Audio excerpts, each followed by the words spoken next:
Hello, you wonderful people, and welcome to another episode of Super-Fanta-Fi. This being a show where we talk about TV shows of the supernatural, fantasy, and/or science fictional genre. For today's episode, I'm going to talk about the latest episode of The 100. So in this episode, we have the whole entire conclave that was presented last episode, where everyone is all out fighting. Like, every clan ends up choosing one warrior that will decide which clan actually gets the bunker and who doesn't. Like, they get to decide how they become the new commander, and that decides like how everything plays out. It's basically, so it seems like the limit is Polis. The entirety of Polis is basically like an all-out, like I kind of described last episode, battle royale. There were some interesting developments. Obviously, like you had someone like, obviously, like Octavia fighting for Sky Crew. At first, I brought it up last episode. I was like, I didn't know who she would fight for. It's like, she could fight for Sky Crew, or she could end up fighting for Tree Crew. But obviously, she ended up fighting for Sky Crew. This is all about saving her people. I mean, but there was like a heart-to-heart she had with Indra, where Indra was like, no, you like, because Indra actually gives her a blade. She's like, Gaia didn't accept this. I hope that you will. Which kind of furthers the like, nope, like, she is like another daughter to Indra. I mean, obviously, like Indra and Gaia have always had their differences and stuff like that. So I guess that's why she latched onto Octavia so hard. I guess because she saw the same thing that Lincoln saw. Her potential and just who she is. So, but she's almost like a daughter, and like Octavia's like, why are you helping me? Like, I am going up against you, and I mean, not Indra herself, which is like, I guess in this situation, it's like. Because I was thinking like Indra would participate herself. I mean, I guess anyone would. I'm glad she didn't though, because that would have meant Octavia would have had to like fight her. I mean, because the thing is like, because I'm about to say maybe it's not war chiefs, but it's like no, because Rowan himself actually participates. So, but Indra herself is like, the fact of the matter is, you are my people. It's like I help put you on this path of being. I help make you into the warrior you are. But the fact of the matter is, who you fight for is 100% up to you. So. But when it came to that whole battle royale, there were many surprises. One being the fact that I mean, going back to it, it's like Rowan himself fighting, and it makes sense because for Rowan, it's something that ends up coming up later in the episode because Echo is cheating. She's like on the sideline shooting people, like she disguised herself as I think another one of the warriors. I think at the very least she's keeping herself hidden, and she's knocking out some of the other competition. Basically trying to instill that they win, because there's a whole conversation between Rowan and Clark's like, she's like let's join an alliance or something like that, because it's like at the end of the day, it's like, she's like, the difference between you and me, Rowan, is the fact is that you want to only save your people, I want to save everyone. But then like, because Rowan brought up the whole fact is that Clark was dishonorable last episode trying to do what she did, which is like, I guess it makes sense, like, even with his situation, because I think to him, it's something he brings up in this episode. For Rowan, he doesn't like people who just claim the power just to claim it. It's like, you want power, you have to earn it. He earned the power, like, even though a lot of people didn't like him, obviously becoming the new commander or whatever, I mean, kind of this, like, the current hierarchy and stuff like that. The fact of the matter is, like, I got that power by my own hands. And that's something he ends up bringing up to Echo later on. It's like, I'm not going to win and have power like given to me by like, not honoring the rules. They are here. We are like, my mom got power by whatever means. It's like, if I'm going to get power, I'm going to do it with my own bare hands without relying on anyone. And so, I mean, for that, Echo ended up getting banished from Ice Nation. But it's like, because the whole situation is like, from one perspective, you understand, because it's like the whole Clark situation. I'm like, why is that such a deal? Because it's like she's trying to do whatever she can to save everyone. That's why she's doing it. It's because it's like, hey, the fact of the matter is, I'm trying to save everyone. But once again, like I brought up last episode, maybe I thought like maybe Rowan was pushing that he was like, if she became commander, she'd always look out for Sky Crew's interests, even if she cares about everyone else. But then it's like, no, honor is what matters. Like you would think like he doesn't have honor and stuff like that, but he does. Like because a lot of the movies he's made and stuff like that, like obviously like killing a lot of Tree Crew is because, they were already at war, but they were kind of brought together under false pretenses about like, not knowing about Prime Fire coming and stuff like that. So the fact of the matter is, Rowan has shown that he has been very reasonable. Obviously, the whole Tree Crew thing is kind of its own thing, but it's like, the fact of the matter is, he's a reasonable enough leader that he's trying, making agreements and stuff like that. So it was just kind of an interesting thing to me, just like getting so caught up on it. But at the same time, it's like for them, honor means everything. And when you disgrace that, you know, you disgrace everything that's come before you, all the like I'm sure probably even in his own way, like Rowan looks at it as like you doing what you're doing, Clark, is even disrespecting Lexa's legacy and her memory in a sense. So, but because an interesting thing about this is like Octavia decided she wanted to fight. Originally, her reason for fighting was like she wanted a place to die. It's like, you know, she had come here like she's not the same person that she was before. When like if she was who she was before, this battle probably would have went a lot differently. She listened to Bellamy and them. Is like you don't have to actually fight everyone. You just have to be the last one. Like so, when it comes out to that final person, you just have to kill them. Don't have to kill everyone else. And because it's like we even see her taking that tactic that she is kind of hiding, because I guess for this battle, it's not just about her, it's about her people and everything. So much weight, so much is, you know, on her shoulders in this whole situation. So, but the other two big surprises to the conclave is Ilian shows up, which he obviously says, he's like, this isn't for you. I'm not following after you. My people need me. Because I should have figured, because I think I brought it up last episode. I was like, I had a feeling like that might come up because they went out of their way to point out the fact is that Ilian is a warrior. I'm like, that's probably going to come up during the conclave. Like, it's like, oh, what if she, because I brought up like, oh, what if she has to fight him or Indra is what I was thinking. But I think that's the main reason why maybe Indra didn't decide to fight. Or maybe the warrior they chose for Triku was like, no, let me fight in your stead, you know, leader. So, I don't know. And the other surprise is Luna steps up and she's like, yeah, I'm here so that when I win, no one survives. There's no going to be saving no one's going inside the bunker and stuff like that. Which is very messed up because, like, at the end of the day, she's the only one that would be able to survive the radiation because of her night blood. I mean, she's going as far as she's going because she's like, oh yeah, all you people are selfish. The fact of the matter, it's like, it's so interesting that you use the term selfish. It's like, do you not, like, what about the whole Clark situation? I guess it doesn't matter what Clark did in the end of it. The fact is, willing to be the test subject, but the fact is they were about to do it to Imori. The fact is they did it to that guy that Imori lied about. So it's like, you did all of this, and it's like, so you, even if Clark makes this decision not to be selfish, no, it doesn't change the fact is that you've made selfish actions up till now. But it's like the fact that should count for something. But it's like for her, she's like, oh yeah, I learned from Sky Crew that at the end of the day, it's all about your own survival. But it's like Clark has strived and tried to do everything she can to save everyone. Let's not forget what she did the last season, coming to you, wanting you to become the new commander so they can help fight this whole Alex situation, but you didn't want to help.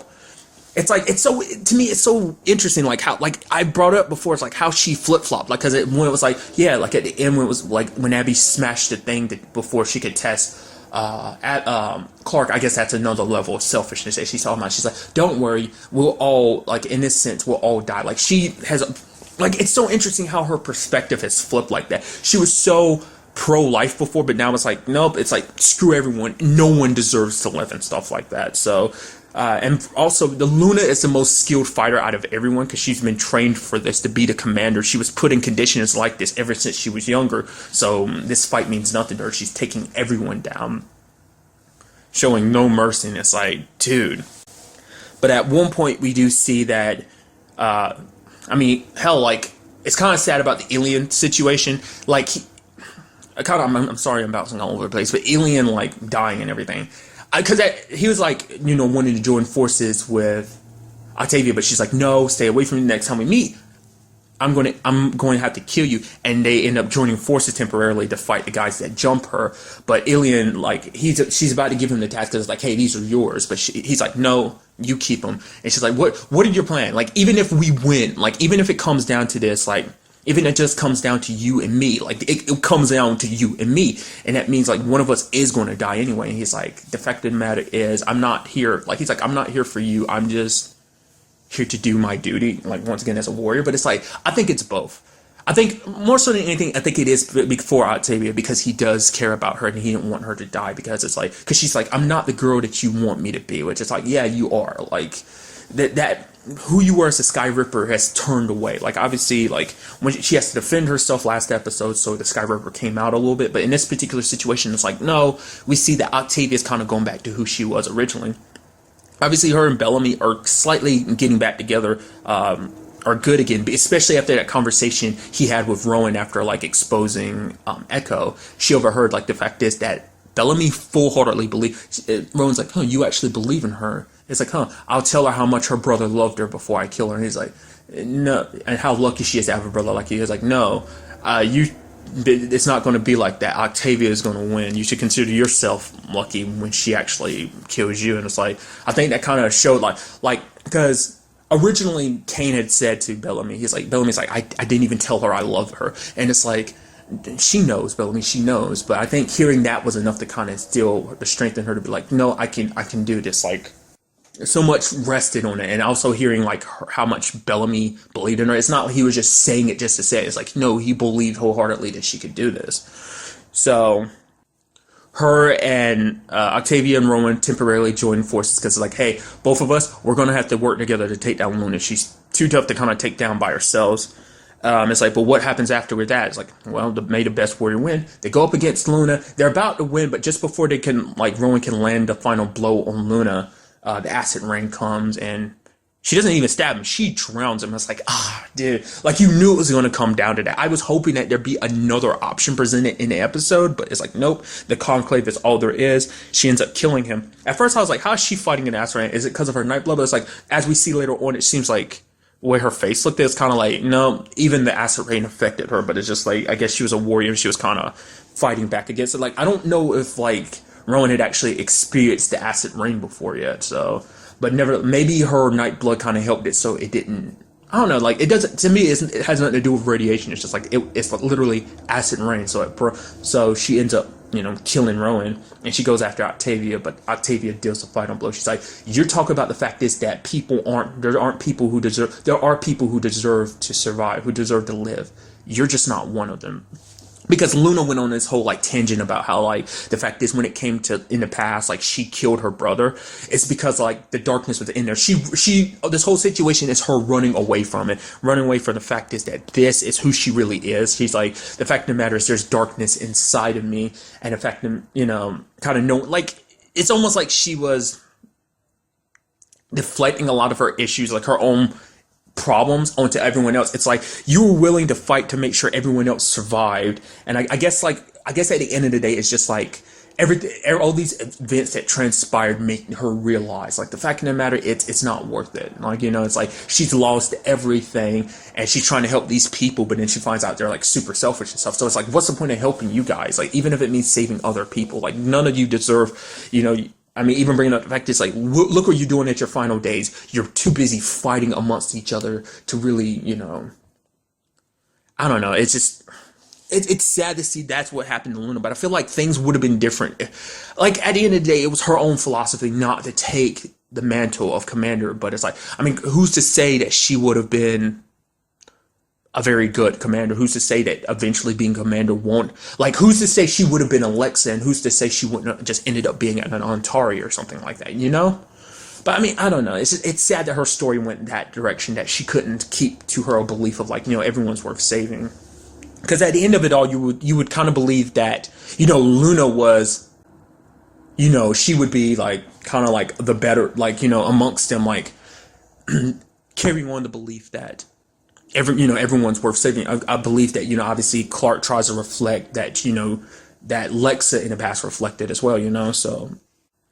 But luckily at the end of it, it was Octavia who came out victorious. And as expected, when it was all said and done, she's like, I'm not fighting for Sky Crew. I'm fighting for all of us. We are one tribe. It's something that, she had picked up, a belief that she learned from Lincoln too. So the fact is that it's just, like I said, coming back to, it's just a sad thing that Luna couldn't get that. Like, I guess just everything that happened just made her not, maybe it's because she hadn't some, like, she didn't have the right person to keep that faith inside of, like, keep that faith like Octavia did. She had Lincoln to be the one that kind of passed that belief on to her. So, and just everyone around her having faith in her and stuff like that, maybe that kind of pushed her to kind of keep that thought, especially because it's like, for her, it's like Sky Crew is her people, but also so is Tree Crew, because they trained her and were family to her, especially when she was on the outs with Sky Crew and stuff like that, because it's like Tree Crew, it's a whole thing, but it's like, at the end of the day, we're all one clan, so.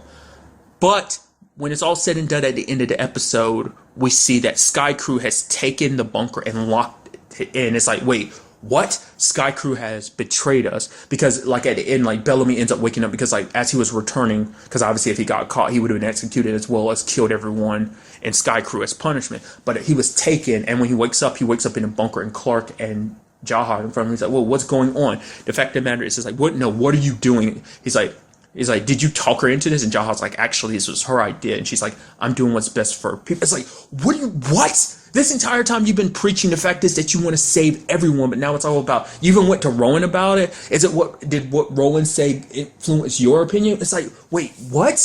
Especially with this current situation, it's like Octavia won. Like, I don't believe it. Like, Clark has to have something up her sleeve. I don't know whether there's a situation where she's trying to, like, I don't know what she's up to. Either she's trying to create a cure, or maybe she's so misguided in her sin. Like, I don't know. Like, after everything that's going down, why now? Like, you know, you've always tried to help everyone. It's like, let's not forget the whole Rowan situation. When it came down to Rowan, your mom and everyone came in particular had come to the decision, like, hey, let's work with Tree Crew and kill Rowan. But the fact of the matter is, you tried to warn them. So it's like, I don't understand. Like, there has to be more to it, but I don't understand, like, what she could be planning. Is she trying to get the other clans to, like, unite under Octavia fully, in the sense of, like, they'll always distrust her as a member of Sky Crew, but if she leads them against Sky Crew to get to the bunker, then I don't know, because at the end of the day, like, all the clans together, there's not enough room for everyone, for all the remaining, like, every survivor of the clans, like, to be within that bunker. There's a limited number of spaces, what Kane was saying. But now even Kane and Octavia are locked up. So is this the one group of the 100 that Clark had written on that paper? Because remember, Bellamy's name was up there, and so was Clark. So it's like, I don't know if that's the case or not. I'm very interested to find out, like, what that's all about. Like, what are you planning, Clark? This isn't like you. It's kind of like, and the way they kind of put it, it's like, yeah, they used this knockout gas, just like the Mountain Men. It's like, it's literally a repeat of like that situation all over again. It's like, what are you thinking, Clark? I need to know. Not unless there's a lot more complexity. Obviously, no, not like there is. Like, there definitely is something more to this, and I just can't see what it is. So I'm very interested to see where that all goes, especially also about the storyline about Raven. We still don't know what her side of the story is, like back at Rebecca's lab, as well as Jasper and the others back at Arcadia preparing for, you know, death and everything. So overall, very good episode. Like, overall, I mean, a super sad episode that things kind of ended the way they did. It's like, you did, like, in one fell swoop, they, like, took out, like, two big recurring characters, that being Rowan and Luna.